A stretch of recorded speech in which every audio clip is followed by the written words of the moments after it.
Good morning, everybody, and welcome to episode 19 of the Michael Pina Senior Show. It's March 23rd, 2018. Listen, Nelson Mandela said, education is the most powerful weapon which you can use to change the world. And I bring that up today because we're going to talk about what I went to last night, which was a very good event for the Massachusetts Education Finance Authority. Okay, if you like my page at Pina Financial Coaching, I was there live. I put it on Facebook Live. I hope that if anybody was watching that you did get something out of that. It was kind of difficult. It's the first time I did it, so I'm a work in progress, just like everybody else. Okay, but I'm gonna tell you what I took away from it, and I'm gonna tell you what my financial takeaway was on it too. Okay, if you have a high school junior, this is imperative that you go to one of these meetings. You can go to MEFA, MEFA.org, and you don't have to go to your school. You go to MEFA.org and you can find the events and find a school near you that they have these events and they talk about what I'm about to kind of highlight right now. But if you have a high school junior, imperative that you go to this meeting. Okay, if you have a child that's a freshman or sophomore in high school, it wouldn't be a bad idea so that you can get ahead on your planning because it's very important. I think that this meeting was very important for high school students planning on going to college. Okay, because what they mostly discussed and what the talks were centered around wasn't finances. It was kind of strange. The gentleman that was speaking there, he called himself Mike J. He didn't want to talk about finances, which is okay. I mean, I guess that he said that somebody else handles the financial aid part of it. What he really wanted to discuss was basically the upcoming dates or, the deadlines that you have. So, in other words, he was talking about the SATs that are coming up, ACTs, and knowing that the ones that are coming up, you should take the SATs 3 times, ACTs you should take up to 3 times, he was saying. And he was also talking about application deadlines and making sure you get those in and planning on getting your letters of recommendations lined up so that you're not getting them to your teachers or somebody that you're going to have give you a letter of recommendation a day before the deadline hits. So it was good. Stuff like that where you need to know this, and you should, as parents, be doing this homework with your children. It's very important. Now, for me, the financial takeaway that I took from it is when it comes to applying to schools, this is the part that I think that even as a parent, I mean, my son Michael is in college right now. He's a college sophomore. So it wasn't that long ago that we weren't going through this process as parents. And, it can be stressful at times because you want to do the right things for your children. Okay. But there's homework involved.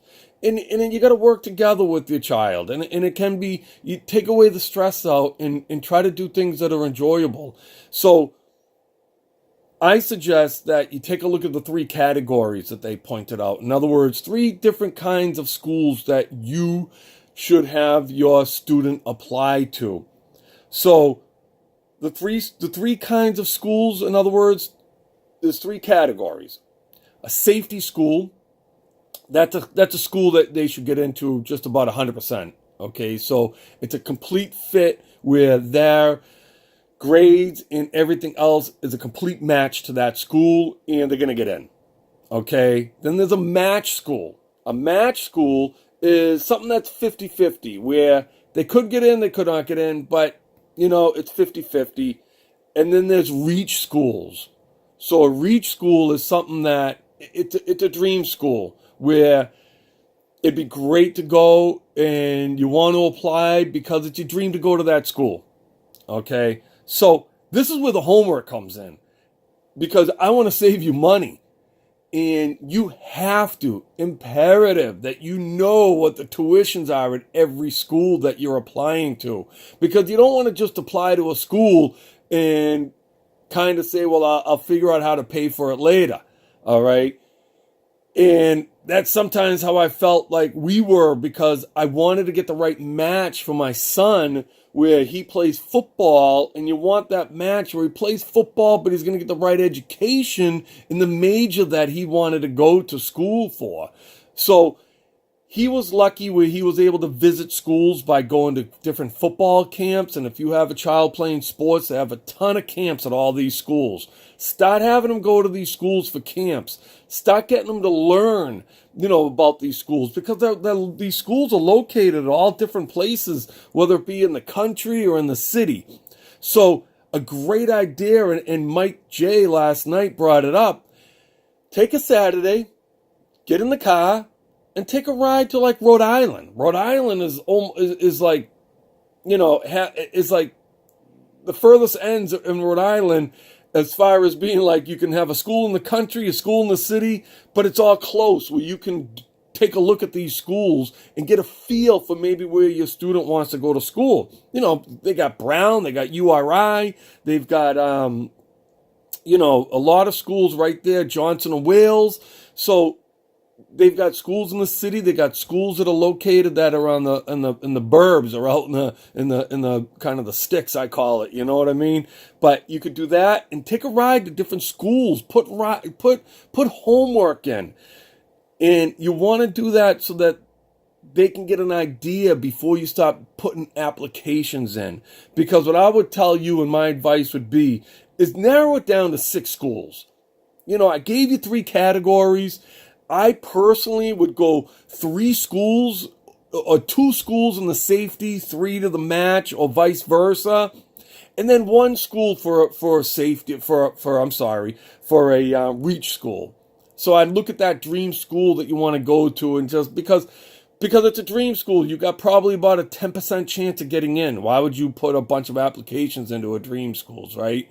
But you want to give yourself that opportunity and chance.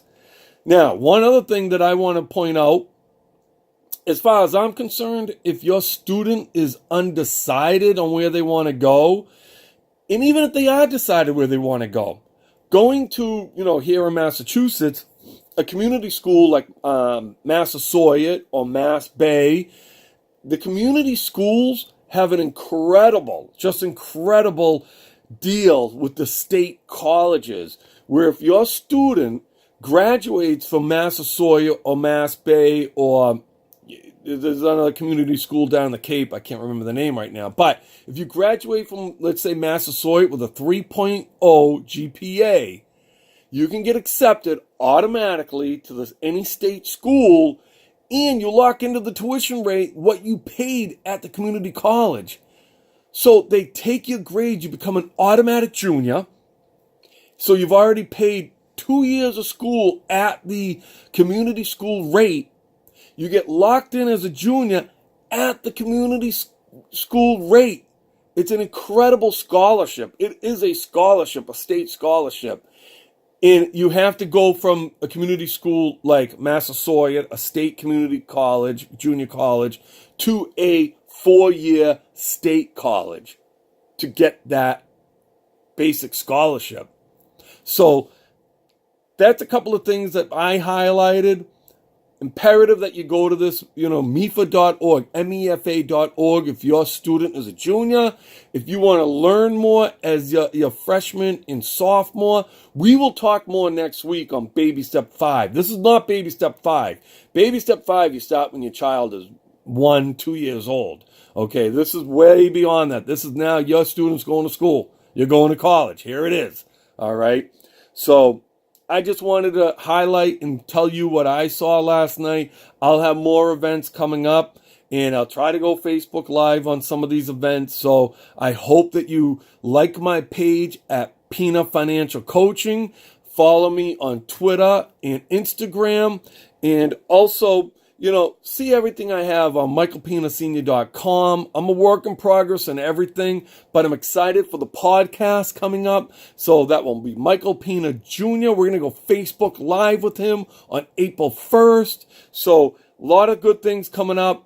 Hope you stay with me. If there's something you want me to talk about with your finances and your money, please get in touch with me at coachp2210@yahoo.com, and we'll talk your money.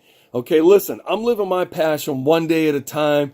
I want to win. I want to help you win. Let's win together.